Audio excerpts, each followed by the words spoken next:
Okay, today we're taking a look at the Jayco J-Feather X17Z. Look off at the front here. Manual crank jack up and down. Battery in the box behind there. Battery's charged whenever your unit is plugged in or whenever your 7-way is connected to your tow vehicle. If you don't want your batteries to die, I would take the negative end off the battery. That way the carbon monoxide detector doesn't draw off of that and kill it. Then you have your propane tanks underneath that black tank there. Left is open to open the gas supply, twisted to the right to close it off. Spare tire is also tucked underneath there as well. Then on this side you have your water heater there and your water hookups right here. So before you run water from either of these, make sure that you have your water heater drain cap installed into the plug hole here. 1 1/16 socket is typically the size. So take that plug, put it in there nice and tight. Once that's nice and tight in there, then we'll go ahead and run our water.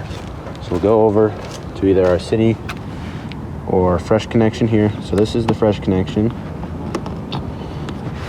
You would use this one if you didn't have city, so a direct water hookup. So you'd fill up your fresh tank from here. Stick the hose in there, turn the water on, that tank starts to fill up. Make sure that you have the tank drain right there closed so that that water doesn't just keep draining back out. But stick your hose in there, turn the water on, that's going to fill that tank up. While that tank's filling, you can turn your water pump on, and the water pump draws water from that tank to pump into your faucets, as well as pump it into the tank for the water heater. You can watch how full this tank is getting from your tank level monitors inside. If you do forget about it, it will start shooting out of this overflow valve tucked in the top left there. But yeah, just make sure you shut the water off as soon as it gets full.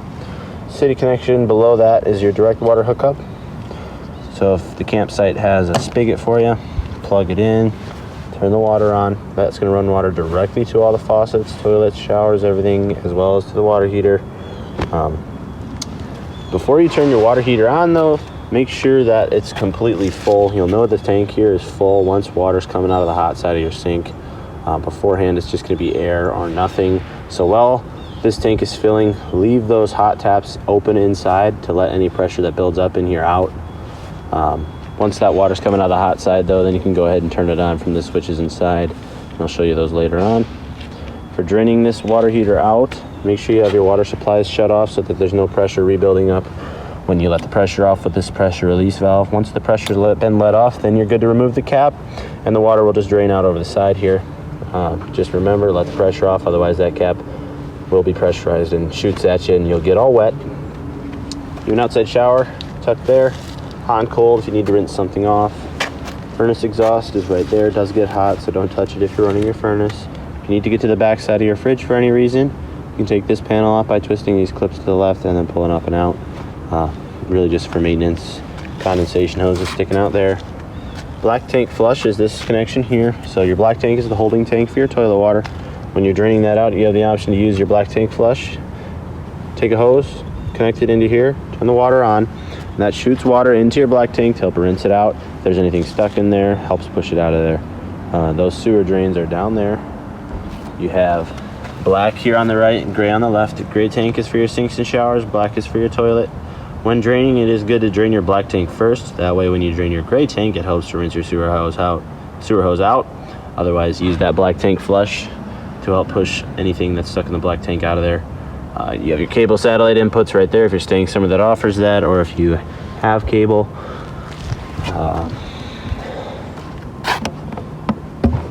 Sewer hose storage right there. Power cord just pushes up into there for storing that. It is 30 amp. Got your tent end.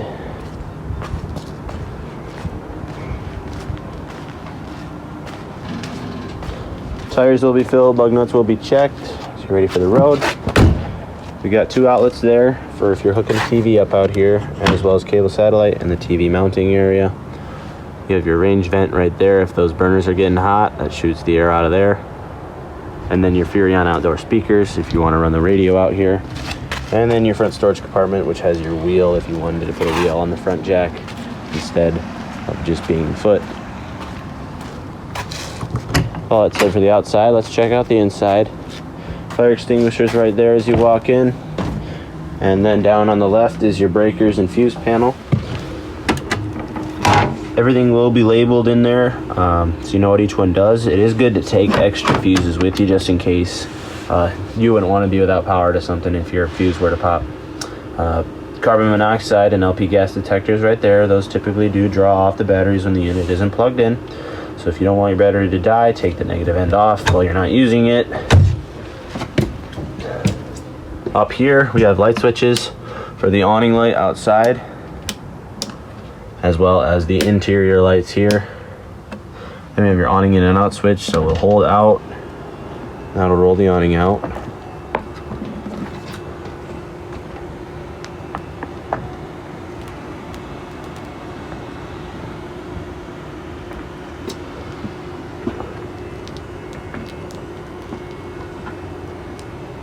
When the awning is all the way out, the valence will be facing straight down.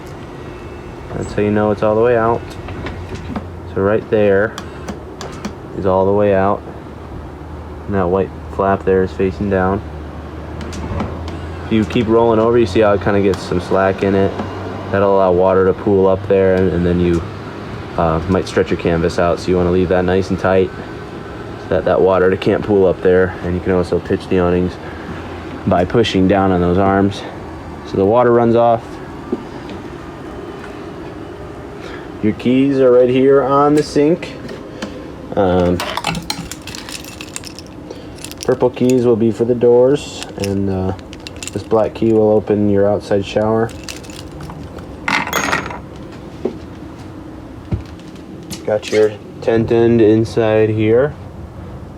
Set up and tear down. You just fold this mattress up and then take these bars out, just push down, pops out. Sort of like a pop up, and then you'll just take that bar down. This flips in and then you'll fold it up. I'll show it to you later. Kitchen area. Got your burners set up here. Igniter right here for lighting your burners in the oven. So just push in, turn to the left, the spark to the right. There it goes. Same thing for each burner.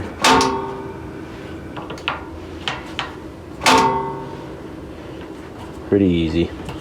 As well as the oven. Push in, turn to the pilot. Use your igniter. Once that lights, you can open it up to whatever temperature you needed. Make sure you leave the oven open while you're lighting it so you don't build up any gas in there, and then blow it up. Light switch here. Fan for if that burners are getting hot, shoots it out that vent on the side. You have your microwave, pretty self-explanatory. The crank for running your antenna up and down. And then you have your AC controls right here, fan speeds, and then temperature on the left. Pretty easy. You can change the direction of the air just by adjusting these flaps. We have your fridge. This is a gas electric fridge, so I just like to leave it on auto. What that means is it checks for electric current first. If it doesn't find one, then it automatically switches over to gas. To put it on auto, just have this button pressed in. To have it just on gas, pushed out, and then on and off right there. You got the fridge, and then the freezer is that little door there. Furnace is down there, and the furnace thermostat is right here. To turn it on, you just click this little switch on the top left, and then you have your temperature adjustment slider on the bottom here. Slide to the left or the right, and then turn it back off. Push that back to the right. So you can hear it running right now. It'll run through a cool down so it doesn't shut off right away after you turn it off. So give it 3 or 4 minutes and it'll turn off. Then we have your tank level monitors here. So you have your battery level. It always reads full when the unit's plugged in. So if you want an accurate reading, unplug the unit.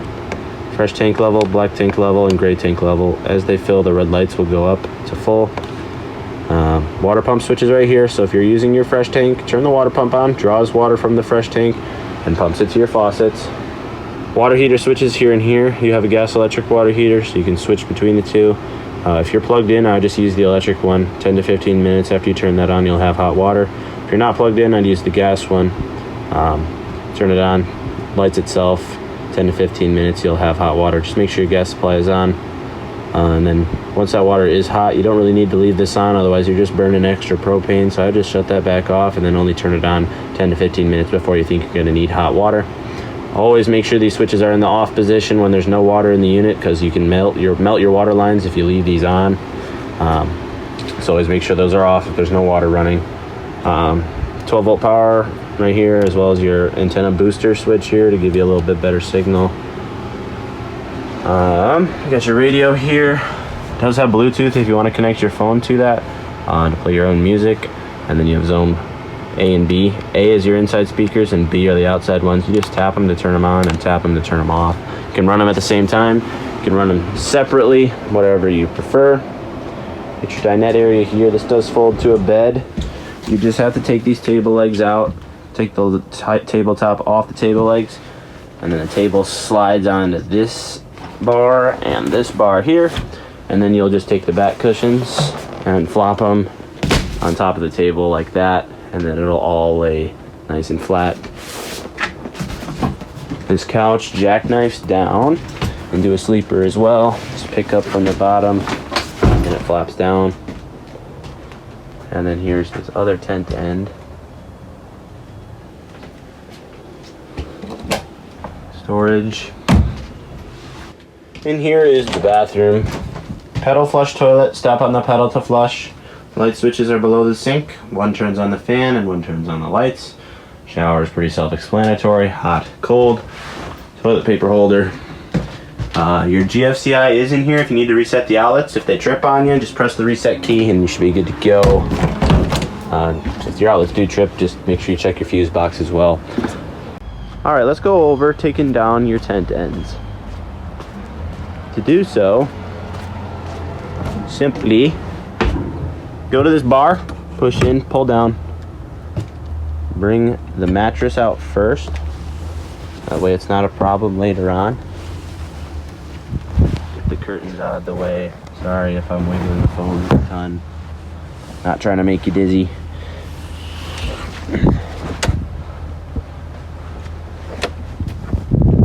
See how that mattress folds up like that? Then you'll bring it,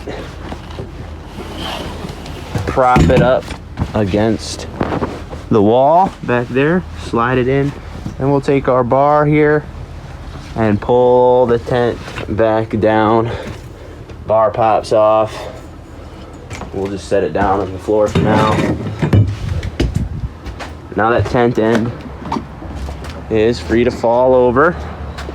Just make sure that that gets untucked. And we'll push it down.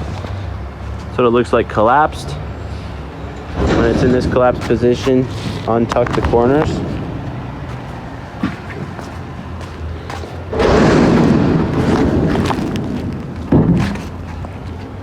Make sure that inside it's flopped all the way down. See that bar touching the ground? That's so you know it's all the way folded up. And then you will lift this up, push it in there. Make sure you have all the edges tucked in. And then we'll flop the bars over. Unfortunately, I'm just one person, so I can't do it while I'm holding the phone. So I'm just gonna fold it up and then start the video up again. All right, that's what it looks like folded up.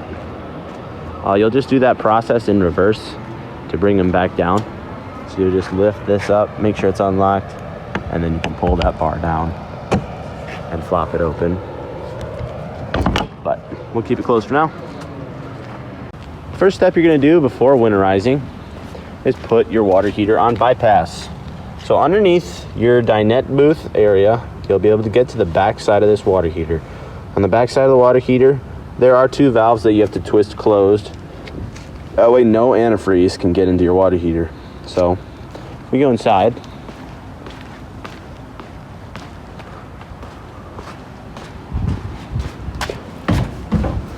It's going to be underneath this booth seat. And you can see you got the little access here. Lift it up. And there is the back side of your water heater. So you got the valves there and there. So make sure that those are shut off. And then no water is going to be able to get into that water heater.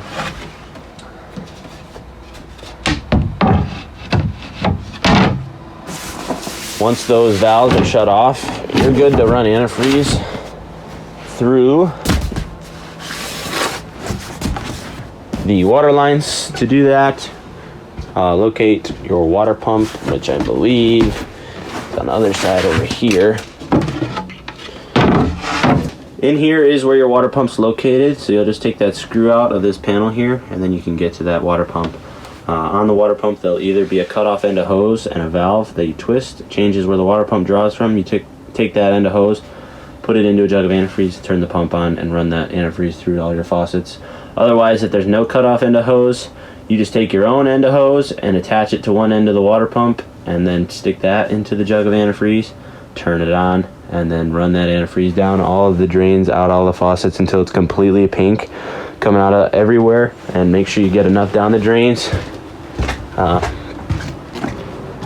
And then once you got antifreeze through all the drains and through all the faucet lines, come to your low point drains out here, which are tucked up underneath. Kind of hard to see, but you got one there and one there. They're just twist valves, so open them up and run it until it's completely pink coming out of here. Once it's completely pink coming out of there, that's how you know you got antifreeze through the entirety of the lines. Close them off. Drain your fresh tank out entirely. Drain your black and gray tanks out entirely, and then you're winterized and ready to go. For de-winterizing, go to your low points, open them up, go to your city connection, plug water into there. Run water until it's completely clear coming out of your low points. Close the low points, run it through all the faucets and everything until it's completely clear coming out of there. Open those low points up again just to double check. I would do that 3 to 4 times, just flushing water through the whole system to make sure you get all that antifreeze out of there. Once that antifreeze is completely out of the system, you can go ahead and take the water heater off a bypass, and then make sure that your water pump is set up to be drawing from the fresh tank again, and then you're all set for camping season. If you're not confident with winterizing, we do offer that as a service here at TerryTown RV. You can bring your trailer in, schedule an appointment, and we can get it done for you. But other than that, if you did purchase, congratulations on your new trailer. Hope you enjoyed this video. Hopefully it was helpful for you. If you have any questions, bring them with you to your pickup date. We'll get them answered for you, and hopefully everything goes smoothly for you. Thank you again for watching, and have a great rest of your day.